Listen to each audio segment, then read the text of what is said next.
Volví de un turno de 26 horas con el cuerpo pesado y la cabeza llena de nombres y respiradores. La casa olía a lo que siempre ha olido después de tantas noches trabajando, a café viejo, a jabón barato y a la mezcla de algo que nunca logré identificar del todo, como cuando pasa una noche de guardia y se pega el olor del hospital a la ropa. Abrí la puerta y, antes de colocar la bolsa con la cena sobre la mesa, vi la nevera nueva. No era la nuestra. Tenía una pegatina brillante, sin polvo, como si la hubieran traído esa misma mañana. Y entonces vi las etiquetas, papeles amarillos con letras trazadas a mano pegadas en cada contenedor, en la tapa del tazón de mi mole, en mi caja de galletas, en el frasco del café. En todas, impecable, el mismo nombre, Verónica. Un nudo me apretó el estómago. Por un segundo pensé que era una broma tonta, una de esas de nietos, de familia.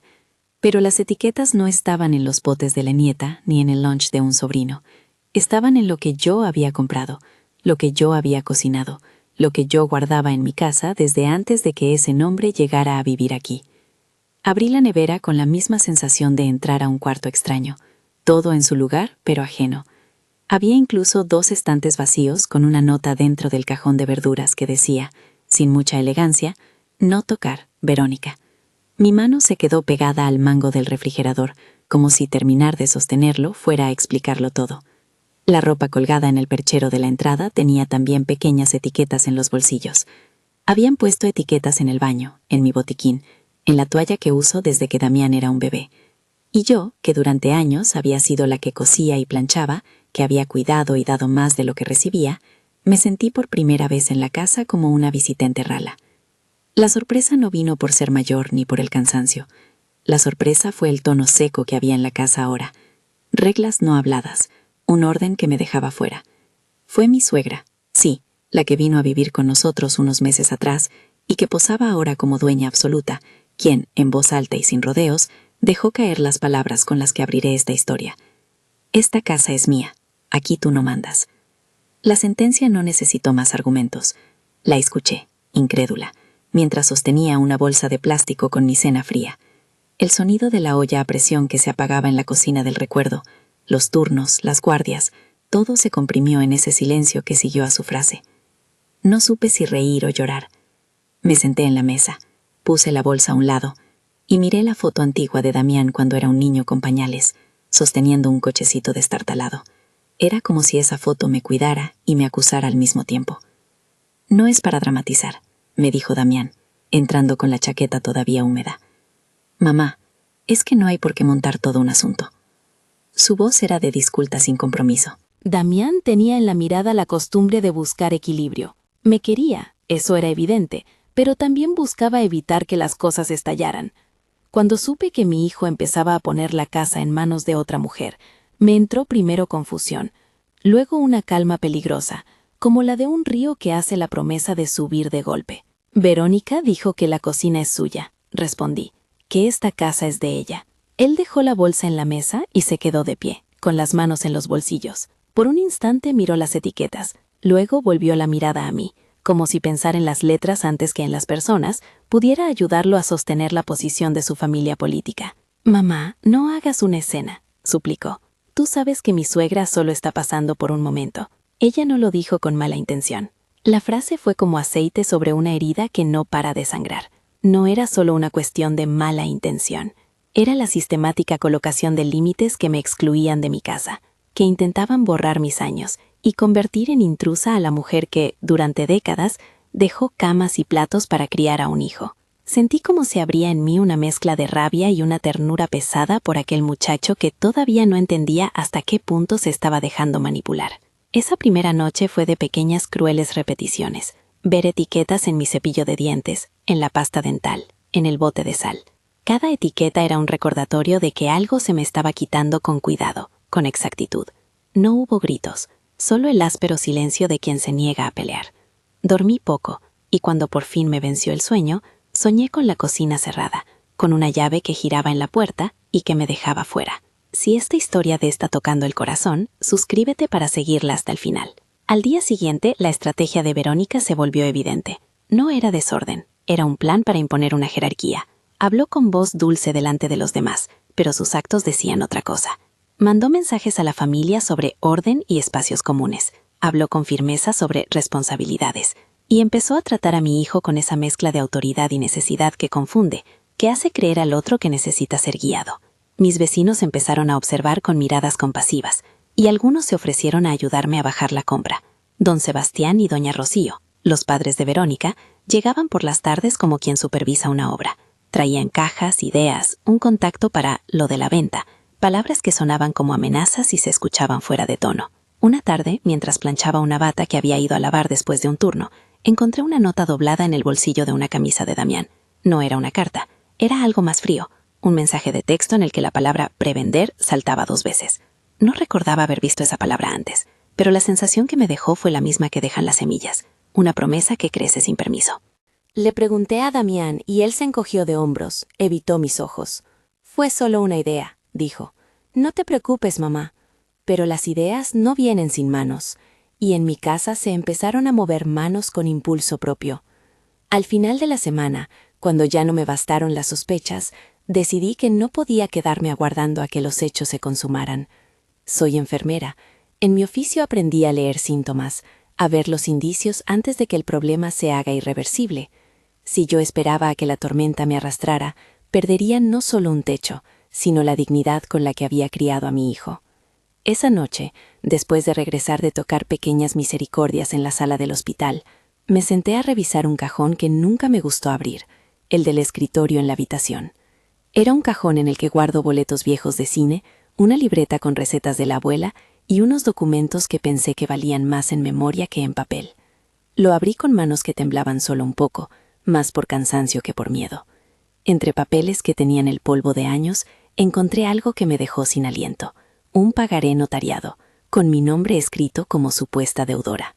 Era un documento que no reconocía en forma ni en contenido. No había números grandes escritos a mano, nada de eso. El papel tenía un sello y unas firmas que parpadeaban como acusaciones. No entendí al principio. Leí y releí las líneas como quien busca en ellas una palabra que venga a rescatarlo todo. No había tal palabra. No era solo el pagaré. Había sobrecitos de mensajes impresos, conversaciones entre mi hijo y alguien identificado por la primera letra del nombre, mensajes en los que yo no aparecía, en los que se hablaba de encajar y aprovechar. No voy a dar detalles técnicos, no me interesa hacer de esto una lección de derechos.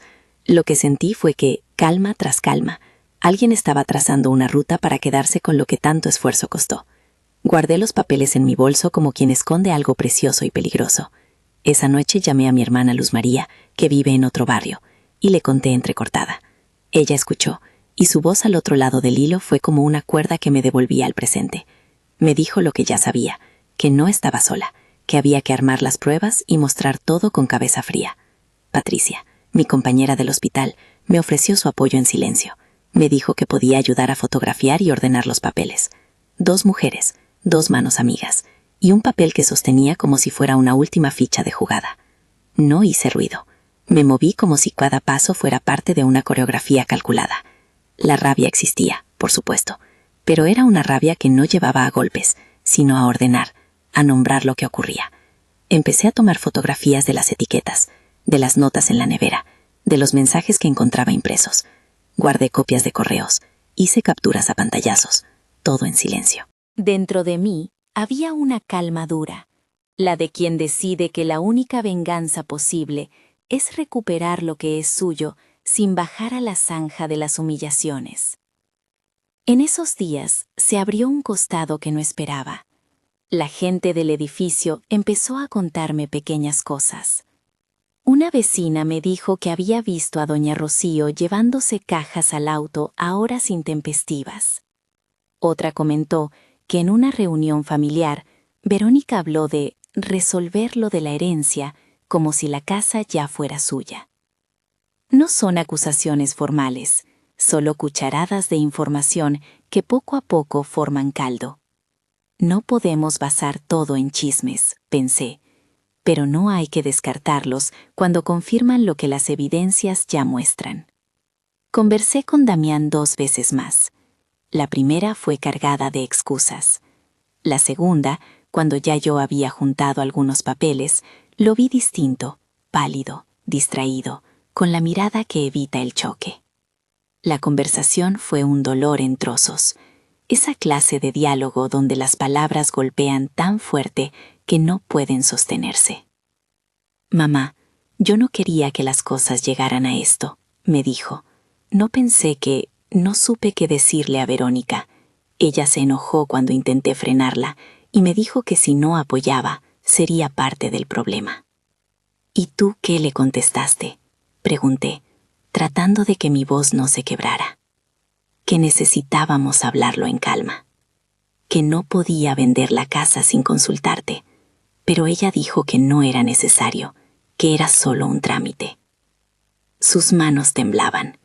Vi en ellas al niño que yo había mecido con una canción. En un instante me di cuenta de que el primer paso era detener la acción, no alimentarla con gritos. Si mi hijo estaba atrapado entre la mujer que lo manipulaba y la idea de proteger a su suegra, yo debía ofrecerle una salida honesta, un camino para que asumiera su responsabilidad. Esa noche, antes de dormir, repasé fotos antiguas. Saqué un álbum donde Damián aparece con el primer diente caído, con la camiseta manchada de helado, con los ojos como luceros.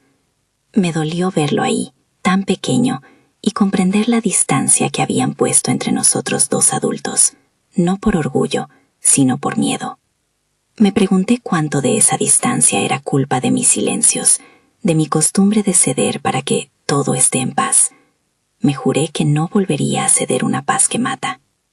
Al día siguiente, con el sobre del pagaré en la mano, llamé a Patricia y le pedí que viniera a la casa. Era domingo, y el calor pegaba con ese peso que hace la ciudad en la hora de la siesta. Ella llegó con su cámara, con una carpeta donde iba a poner copias y fotos. Me senté a su lado en la sala y le expliqué lo que había encontrado, señalando las etiquetas, las capturas, los mensajes impresos. Patricia escuchó como hacen las amigas de verdad, sin juzgar, ofreciendo pasos concretos de ayuda, sin dar consejos que no pedí. «Lo que tienes que hacer es ordenar todo», dijo, «fotografiar, hacer copias, y no dejar que se elimine nada. Si alguien borra mensajes, ya sabemos que hubo intención. Y yo puedo ayudarte con eso». Sus palabras no eran una luz que lo arreglara todo, pero sí fue un mapa que no conocía. Pruebas, orden, no reaccionar a los impulsos que podrían enturbiar todo. Me sentí, por primera vez desde que apareció la nevera, alineada con alguien, no sola. Con las pruebas en mano empecé a pensar en los siguientes pasos y mi cabeza se fue a lo que yo había visto tantas veces en la sala de espera del hospital. Gente que, ante una enfermedad que avanza, toma una decisión racional, a veces fría, para que la vida continúe. Yo no quería la guerra, solo la justicia en el sentido más simple, que se reconociera mi lugar en la casa que llevo años pagando con trabajo y renuncia. No voy a inventar nombres de abogados ni a ofrecer soluciones milagrosas. No es eso. Solo sé que, un martes por la mañana, con el sol entrando en el comedor, decidí hablar con un profesional. No lo hice para castigar, sino para proteger. Me dijeron, sin promesas grandilocuentes, que había opciones: demostrar que el pagaré era irregular, impugnar intentos de transferencia de la propiedad si éstas eran hechas sin mi consentimiento y, sobre todo, pedir medidas cautelares si algo avanzaba. El lenguaje legal sonaba a distancia, con palabras largas que no acababan de calzar en mi boca que siempre había preferido explicar con un término humano. Esto es mío. Yo no me voy. Preparé una carpeta con fotocopias de facturas, de la escritura original, de la libreta donde había anotado pagos de la casa durante años. Guardé las fotos de las etiquetas, los pantallazos de mensajes, el pagaré notariado. No inventé nada. Solo guardé lo que era real, lo que podía sostener con la frente alta. Cuando cerré la carpeta, sentí una mezcla de alivio y miedo. Alivio porque por fin había puesto orden en el archivo de mi dolor. Miedo porque sabía que abriría una caja que no siempre trae respuestas inmediatas. La primera vez que confronté a Verónica en la cocina, no lo hice con gritos ni insultos. La vi pelar una cebolla con una destreza que podría pasar por cariño doméstico. Y le dije, con la voz que intenté mantener templada, que necesitaba saber de dónde salieron algunas decisiones que afectaban la casa. «¿Por qué pones etiquetas en lo mío?», pregunté.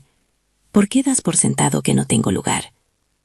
Ella dejó la cebolla, se secó las manos en el delantal y miró mi cara con esa mezcla de desdén y paciencia que ya había aprendido a odiar. «No hagas esto difícil», contestó. «Solo organizo. No hay por qué dramatizar. Además, tu hijo está de acuerdo. ¿No es eso lo que importa?» Había en sus palabras una intención clara: minar mi autoridad con la complicidad aparentada de Damián. Pero yo no estaba dispuesta a que el amor por mi hijo se convirtiera en excusa para que me borraran. Me mantuve firme, no por orgullo, sino porque sentí que si permitía este primer atropello, vendrían otros. Esa tarde, mientras ella hablaba por teléfono con sus padres, escuché la frase que me confirmó lo que temía. Es solo cuestión de agilizar el papeleo, luego nadie se entera.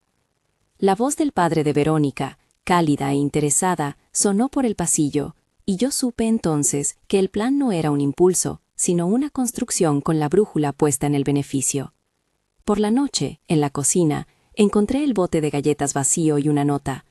«Estas son para las visitas, gracias». Me reí, por no llorar. En ese pequeño acto había una burla. Repartían mi hospitalidad mientras me desplazaban de su centro.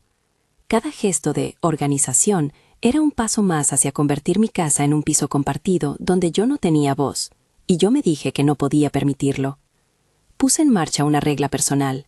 A partir de ese día, no dejaría que nadie más cambiara las cerraduras de mi vida, en sentido literal y simbólico. Empecé a anotar fechas, a registrar conversaciones. Guardé las facturas que demostraban que la casa la había pagado en buena parte yo con mi trabajo y mis renuncias. No porque quisiera pelear por el dinero, lo hacía porque el dinero era la huella de toda una vida que alguien intentaba borrar con etiquetas. Las semanas que siguieron fueron un trasfondo de pequeñas pruebas, mensajes que desaparecían, comentarios de vecinos que me ofrecían ayuda disfrazada de consejo, la familia de Verónica entrando en una relación con mis cosas. Fui recogiendo pruebas con la paciencia de quien sabe que la verdad aparece en la suma de los detalles.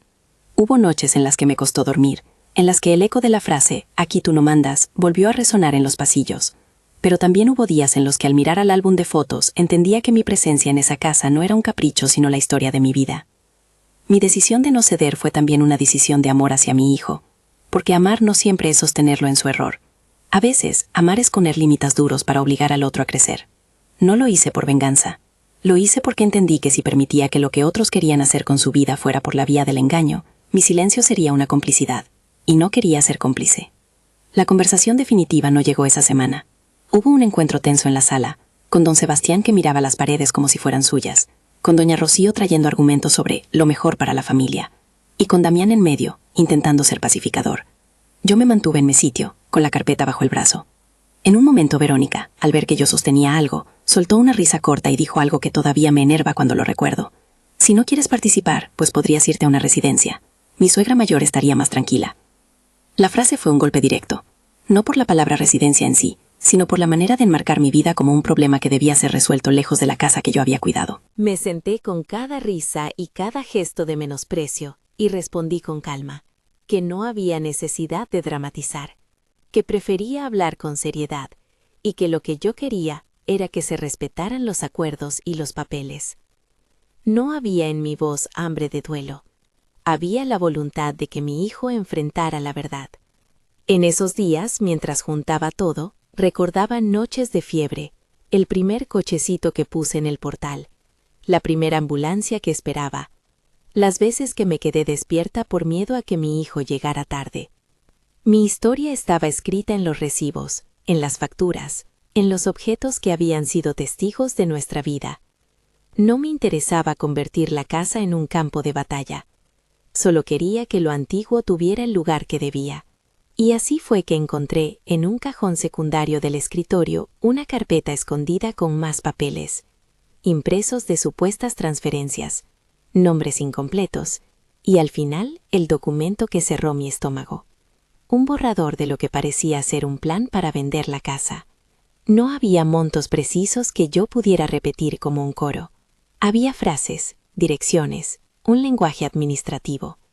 No alcanzo a decir lo que sentí porque las emociones se me mezclaron. Sorpresa, traición y una extraña calma que por primera vez me permitió ver el mapa completo. Me quedé con el papel temblando entre las manos, como quien sostiene un testimonio que pesa. En aquel momento, frente a aquella prueba, supe que ya no podía retroceder. No por rabia, sino porque era urgente realizar un acto de amor verdadero. obligar a mi hijo a responsabilizarse. Lo que seguía no sería fácil, pero tenía que hacerse. Agarré mi teléfono, llamé a Luz María y le dije solo: «Ven mañana, trae las cajas». Ella no preguntó nada. Sabía que había que poner orden. También llamé a una amiga de la iglesia que conoce de papeles legales y le expliqué lo que había encontrado sin dramatizar. Su voz fue una calma más. Cuando colgué, miré la casa. La cocina olía a mole que había preparado para el almuerzo que no comimos. En el centro de la mesa, la nevera nueva brillaba como si hubiera llegado sin testigos. Yo, con mis manos curtidas, sentí un frío en los ojos. No por temor a la batalla, sino por todo lo que me aguardaba. Confrontación, dolor, quizá arrepentimientos, quizá reconciliaciones. No lo sabía. Solo supe que no me iría. Esa noche apilé todos los papeles en la carpeta. Apreté el cordón que había usado en mis épocas de costurera y cerré el paquete como quien escribe un documento sagrado. Cuando me acosté, la casa respiró a mi lado, como si fuera algo vivo que también había quedado herido. Cerré los ojos y vi a Damián niño, a mi joven, a mi madre abriéndome la puerta una noche de lluvia, y me prometí que defendería esa historia hasta donde fuera necesario, porque la dignidad no se compra ni se vende con etiquetas amarillas. A medianoche sonó el teléfono. Era Patricia, para confirmar que nos reuniríamos temprano a fotografiar todo. Le dije que sí, y sentí por primera vez en mucho tiempo que no estaba sola en una pelea que no había buscado. Había amigas, pruebas, una carpeta y, por sobre todo, la convicción de que la maternidad también tiene límites, que amar incluye exigir responsabilidad. No lo hice para castigar a nadie, lo hice para que mi hijo aprendiera a sostenerse en la verdad. Al amanecer, mientras el sol empezaba a colarse por la ventana de la cocina, me senté y repasé los documentos por última vez. Había mensajes, un pagaré notariado, una lista con nombres, fotos de las etiquetas.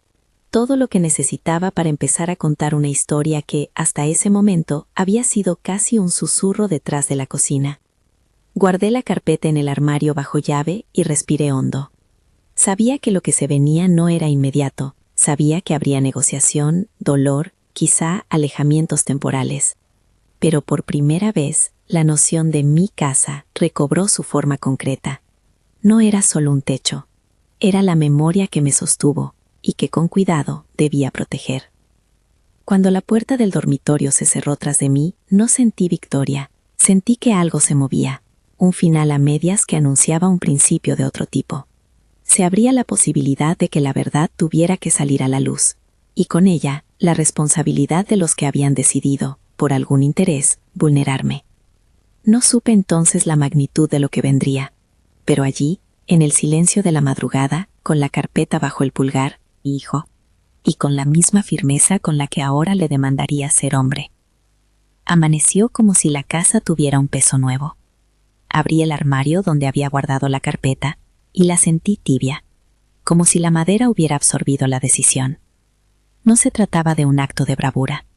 Era la necesidad de que la vida que había vivido allí no quedara empastada por la indiferencia y la ambición de otros. Llamé al número que me habían dado.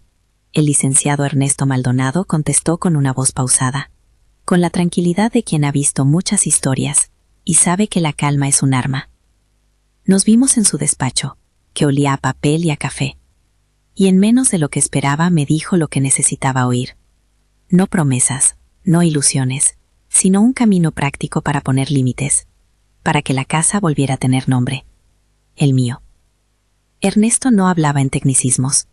Le dije lo que tenía, el pagaré notariado que no reconozco, las capturas, las etiquetas, las impresiones de mensajes. Él escuchó.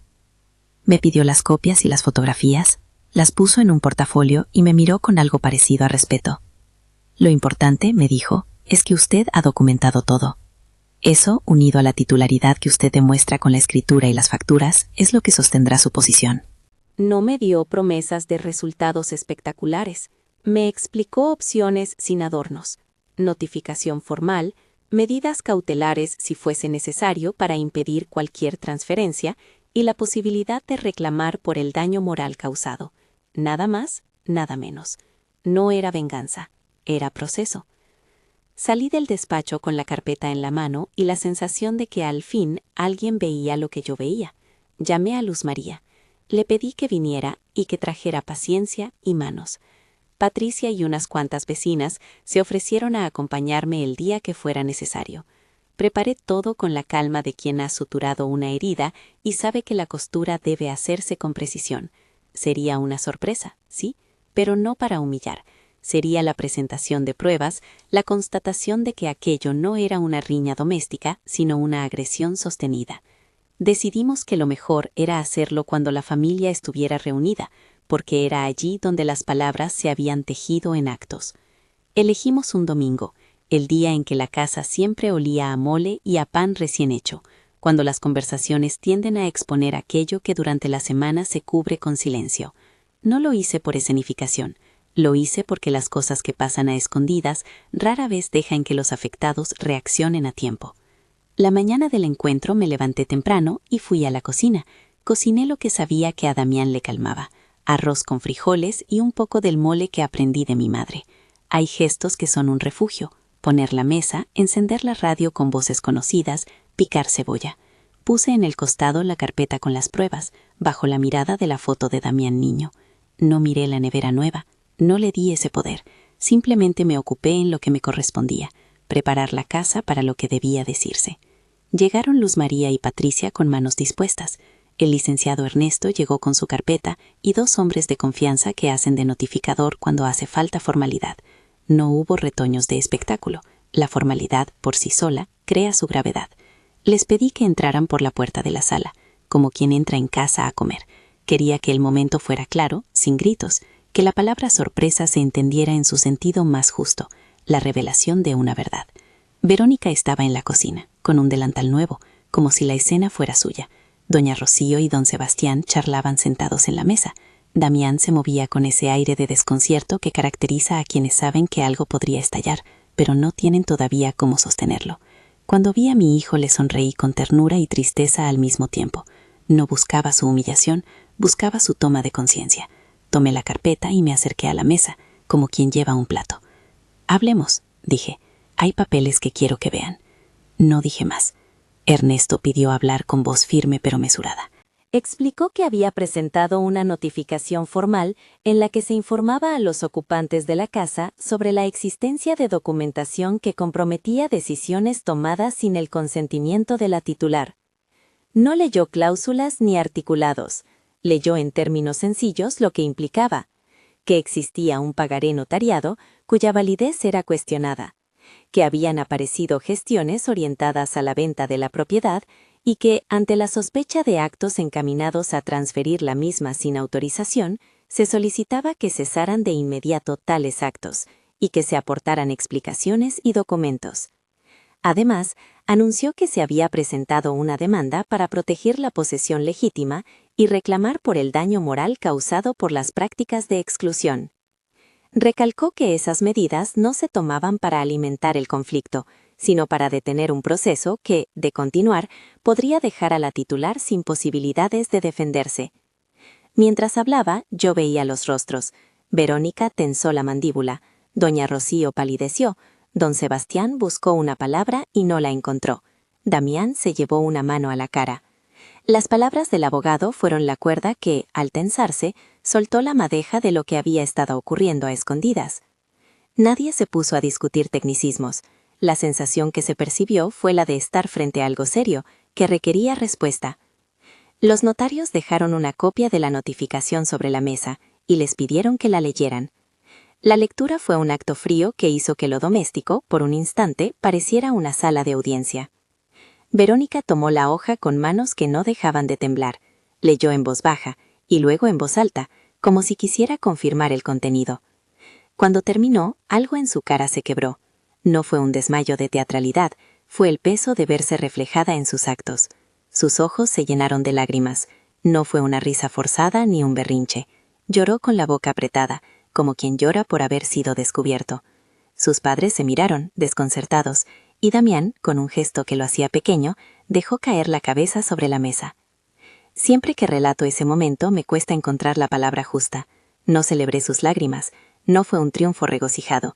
Las lágrimas fueron la consecuencia de haberse topado con la realidad que habían contribuido a crear.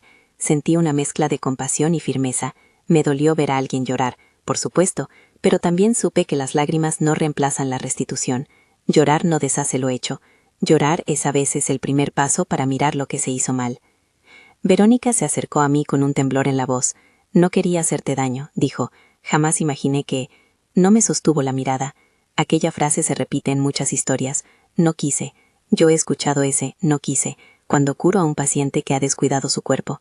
Las palabras no siempre concuerdan con los actos. Me acerqué y le respondí con calma.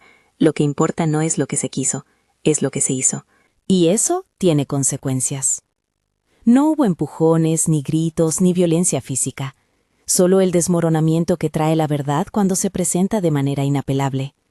Don Sebastián intentó interceder con palabras de enojo. Doña Rocío buscó explicaciones que sonaban a autojustificación. En medio de ese ruido, Damián levantó la vista y por fin habló con voz quebrada. «Mamá, yo no supe cómo frenar esto. Me dejé llevar. No tengo excusa». Esas palabras me partieron. Vi en ellas la sombra del niño que había arrullado, la fragilidad de un hombre que jamás había pensado que la lealtad podría convertirse en obsequio a la manipulación. Me acerqué, le tomé la mano y le dije lo que había pensado desde que encontré el pagaré. «Tienes que arreglar esto, no con promesas al aire, sino con hechos. Necesitas un lugar para buscarte y trabajar. Necesitas atender lo que te llevó a permitir que otros decidan por ti». Le dimos un plazo práctico y humano. Le pedí que encontrara un cuarto donde quedarse para no vivir más en una casa donde la convivencia se había tornado imposible por la dinámica que se había creado. No se trataba de echarlo a la calle para castigarlo. Se trataba de forzar una responsabilidad que parecía incómoda para él. Le di una semana para organizarse. Le pedí que buscara empleo y que, si era posible, empezara a saldar la deuda moral que había generado con su madre, a su propio ritmo, con trabajo y con terapia si hacía falta. Nada de humillación pública. Exigencias concretas, pasos concretos. Verónica rompió a llorar de nuevo cuando supo que debía marcharse. Lloró por la posibilidad de perder lo que creía tener y también por el escarnio de verse desenmascarada. Doña Rocío protestó. Don Sebastián remarcó su disgusto. Pero la notificación no era un capricho. Exigía la suspensión de intentos de transferencia y la presentación de documentos que justificaran cualquier actuación. La presión legal creó el asidero necesario para que la familia tuviera que mostrar sus manos. La pareja no se marchó aquella misma tarde. Empacaron algunas cosas, discutieron en voz baja y se quedaron una noche más, como quien intenta digerir una noticia. Damián pasó la mayor parte del día fuera, encerrado en su cuarto, sin querer mirarnos. Esa noche cenamos en silencio, y yo, como siempre, hice sopa. El acto de alimentar fue mi forma de sostener la humanidad en medio de la fractura. No festejé. Sentí una tristeza profunda por cómo habíamos llegado hasta allí. La semana que siguió fue de movimientos prácticos. Damián buscó un cuarto en una pensión cercana, con ayuda de su cuñado y de un amigo que le ofreció trabajo en una carpintería. No voy a decir que fue fácil. Verlo hacer llamadas, entregar hojas de vida, llegar a entrevistas, me provocaba un orgullo mezclado con pena. Era el mismo hijo que alguna vez tuvo manos temblorosas por miedo a no rendir un examen. Ahora temblaban por miedo a enfrentar la responsabilidad. Empezó a trabajar de forma eventual, y poco a poco los ingresos que antes se esfumaban en gastos que yo no comprendía comenzaron a dirigirse a una cuenta donde acordamos que iría pagando lo que había comprometido. La relación no se reparó de inmediato. Hubo semanas de frialdad, de visitas evitadas, de preguntas que dolían. Pero la reconstrucción no es un poema, es un oficio, exige constancia. Damián aceptó, después de mucho titubear, la idea de terapia. Al principio fue reticente, como quien se somete a un remedio que parece amargo. Con el tiempo, empezó a entender qué lo había llevado a ceder tan fácilmente a la voz ajena. No se transforma en un día, requiere trabajo. Meses después, las cosas tomaron un ritmo nuevo. Damián consiguió un empleo estable, empezó a enviar pagos que, sin ser una cifra mágica, representaban su voluntad de reparar. No lo hizo todo de golpe, pagó en cuotas, con esfuerzo, con tardanzas y con disculpas sinceras. Cada recibo que veía entrar era una palabra transformada en acto. Los pagos no borran el daño, pero demuestran voluntad de asumir los efectos de los propios errores. Verónica no desapareció de la escena por completo. En algún punto, entre peleas y silencios largos, entendió que no podía sostener aquello que había intentado edificar. Su llanto la noche de la notificación no fue la única lágrima que derramó, hubo gestos posteriores que mostraron una retirada más que una derrota. Sus padres continuaron visitando, con la obstinación de quien no admite una derrota, pero su presencia dejó de tener el mismo peso. La familia aprendió a convivir con límites que antes no existían. Lo que más me conmovió en todo ese proceso fue la manera en que la comunidad respondió. Vecinos que antes solo saludaban en el portal, pequeñas amistades de la cuadra, personas a quienes apenas conocía, empezaron a traerme noticias, ofertas de trabajo para Damián, contactos. Patricia siguió tomando fotos para documentarlo todo, sin la intención de exhibir, sino con la sola misión de sostener la evidencia de lo vivido. Luz María me visitaba con comidas que se podían congelar y con palabras que me arropaban. No fui heroína de nada, fui una mujer que pidió ayuda y la recibió. Hubo momentos de dolor intenso, cuando la pareja finalmente empacó lo que se llevarían, sin grandes escenografías, con bolsas plásticas y cajas de cartón. Sentí una mezcla de alivio y orfandad. Ver a Damián con una mochila al hombro me hizo retroceder en el tiempo. Recordé las noches en vela, el primer día de escuela. Pero esa nostalgia no me hizo volver atrás. Era claro que no se trataba de expulsarlo para humillarlo, sino de obligarlo a pararse por sí mismo. La tarde en que cerraron la puerta volvió a resonar la frase que había marcado el inicio de todo. Esta casa es mía, aquí tú no mandas. La pronuncié ahora en mi mente con otra entonación. Ya no era la sentencia que me dejaba fuera, era la acusación que había originado una reacción que buscaba restaurar la verdad. No la repetí en voz alta, la guardé como una lección. Con el tiempo, la relación con mi hijo fue tomando nuevas formas. Empezamos a vernos desde un lugar más honesto. Él venía los fines de semana, se sentaba en la cocina y me contaba de su trabajo, de las dificultades, de las ganas de no repetir errores. Le pedí que pagara una parte del arreglo del jardín, de la pintura que necesitaba la casa, como un símbolo de su compromiso. Lo hizo. A veces cuando nos mirábamos, yo veía en su rostro la vergüenza y la posibilidad al mismo tiempo. No se trataba de declarar un perdón absoluto, sino de aceptar el proceso de hacer las paces. En alguna ocasión, meses después, lo sorprendí con una sorpresa pequeña. Había ido a su cuarto y en un estante había una libreta con las palabras «deudas» escritas en la primera hoja. En ella, con letra torpe, había anotado los compromisos que asumía y los pagos pendientes. No había grandes cantidades ni frases grandilocuentes, había trabajo cotidiano. Me senté a su lado y le dije, «No voy a celebrar que viniste por obligación, voy a celebrar que viniste por voluntad». Se echó a llorar y me abrazó largo. No fue una escena de redención total, fue un instante de reparación. La vida en la casa siguió. Hice cambios que no tenían que ver con restregar una derrota. Pinté la sala de un color que me gustaba, puse cortinas con flores, cuidé las plantas que habían sobrevivido a las manos apresuradas. La nevera nueva quedó en un rincón, útil pero sin poder simbólico. Las etiquetas amarillas dejaron de aparecer en mis cosas. El acto de volver a nombrar mi espacio, de volver a guardarlo con mi manera de ser, fue una pequeña ceremonia de restitución. En una tarde de domingo, cuando el olor del mole volvió a entrar por la ventana como un hilo que une el pasado con el presente, invité a Damián a sentarse a la mesa. La conversación fue larga y sin adornos. Le conté cómo me había sentido durante esos meses, de las noches de insomnio, de los días en que pensé en marcharme. No busqué remarcar culpas, quise que entendiera la huella. Él escuchó y dijo su disculpa sin resguardos. Le pedí que siguiera yendo a terapia. Me dijo que lo hacía. No todo estaba arreglado, pero la manera de mirarnos había cambiado. La gente del edificio miraba con curiosidad. Algunos me dijeron que había sido valiente, otros que había sido firme. Hubo quienes se acercaron a pedir consejo para casos parecidos, y les respondí con lo único que puedo ofrecer, mi experiencia y la recomendación de buscar apoyo profesional. No di recetas, hice lo que supe, documenté, pedí ayuda, protegí mis bienes y mis recuerdos. Una vez, al recoger la mesa tras una comida donde Damián volvió a estar presente, me encontré con una nota pequeña doblada bajo la taza de café. Gracias por no rendirte. Fue simple, sin flores. Me dio ternura. No fue un cheque de todas las faltas saldadas. Fue un reconocimiento mínimo que me bastó para sentir que valió la pena sostener la lucha por la dignidad. Amar a un hijo no significa hacerlo soportar todo. A veces, amar es retirarle la mano hasta que aprenda a sostenerse solo. Con el tiempo, la historia llegó a oídos de gente que jamás hubiera pensado que algo así pasara en un piso de 3 habitaciones. Algunos me llamaron para compartir sus propias experiencias. Otras personas ofrecieron ayuda para que Damián pudiera formarse en oficios. No es que celebrara el dolor ajeno, ni que quisiera que alguien pase por lo mismo. Lo que busqué fue que la dignidad tuviera un lugar, que las costuras de mi vida no fuesen descosidas por quienes tenían otros intereses.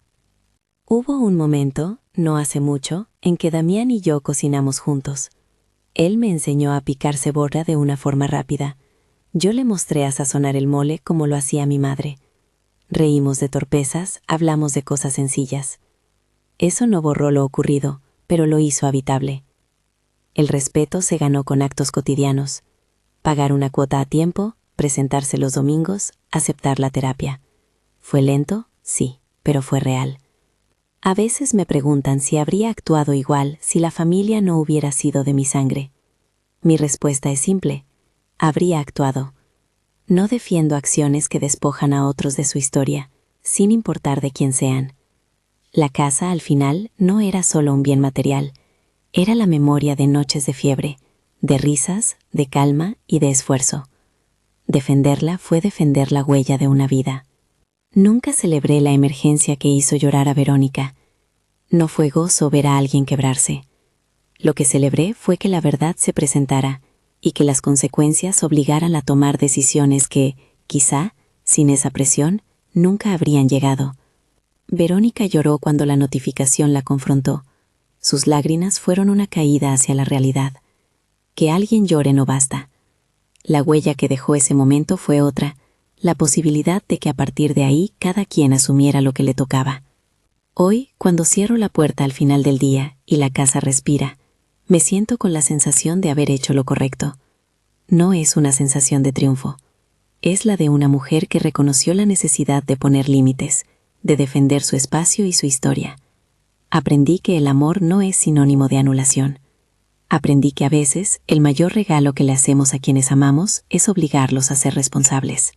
Si alguien me pidiera un consejo, diría esto: guarda tus pruebas, busca apoyo y recuerda que pedir ayuda no te hace débil. No doy recetas legales ni prometo resultados milagrosos. Lo que cuento es lo que viví. La legalidad fue una herramienta para frenar un proceso y abrir la posibilidad de responsabilidad. El resto fue trabajo humano, supervisionado por la voluntad de reparar. Aún hay días en que me sorprendo tarareando una canción que cantaba a Damián cuando era chico. Y a veces, en la mesa, cuando nos mira la foto del niño con la camiseta manchada, nos invaden las mismas ternuras que alguna vez nos sostuvieron. No fue fácil volver. No fue un arco de cuento. Fue un andar con tropezones, con enmiendas, con pagos pequeños y con abrazos que llegaron después de mucho esfuerzo. Y eso, para mí, es el sentido de la restitución. Mi suegra dijo: «Esta casa es mía, aquí tú no mandas». Y la sorpresa que preparé la hizo llorar. No lo hice para humillar, lo hice para que la verdad emergiera y cada uno respondiera por lo suyo. Lo que quedó al final fue la posibilidad de reconstruir desde la responsabilidad, una posibilidad que agradezco, porque me permitió recuperar no solo una casa, sino mi dignidad. Comenta de dónde nos miras y si crees que a veces amar es soltar. Dale like si te llegó.